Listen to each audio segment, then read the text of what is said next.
സൂറത്തുൽ മുൽക്ക് നമ്മളൊക്കെ പതിവായി ചെല്ലുന്നവരാണ്. സൂറത്തുൽ മുൽക്ക് എല്ലാ രാത്രിയിലും ഉറങ്ങുന്നതിന് മുമ്പ് ചെല്ലിയാലുള്ള നേട്ടങ്ങളൊക്കെ നമ്മൾ ഹദീസുകളിലൂടെ ധാരാളം പഠിച്ചതാണ്. നമ്മുടെ ഈ വീഡിയോകളിലൂടെ തന്നെ നമ്മൾ പറഞ്ഞിട്ടുമുണ്ട്. കൂടാതെ മഹാന്മാരായ ചില സ്വാലിഹീങ്ങൾ പറഞ്ഞത് മൻ ദാവമഅല സൂറത്തുൽ മുൽക്ക് യറാ ഖൈറഹു ഫീ നഫ്സിഹി വാഹിലിഹി.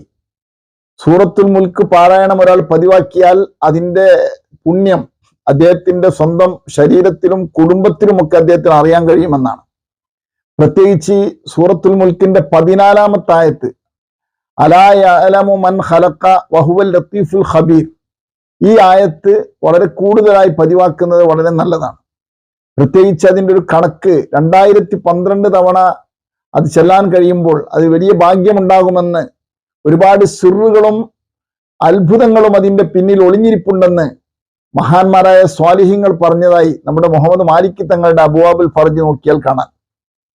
വലിയ ബറക്കത്തുള്ള ഒരു സൂറത്താണ്. പതിവാക്കാൻ വേണ്ടി ശ്രമിക്കുക.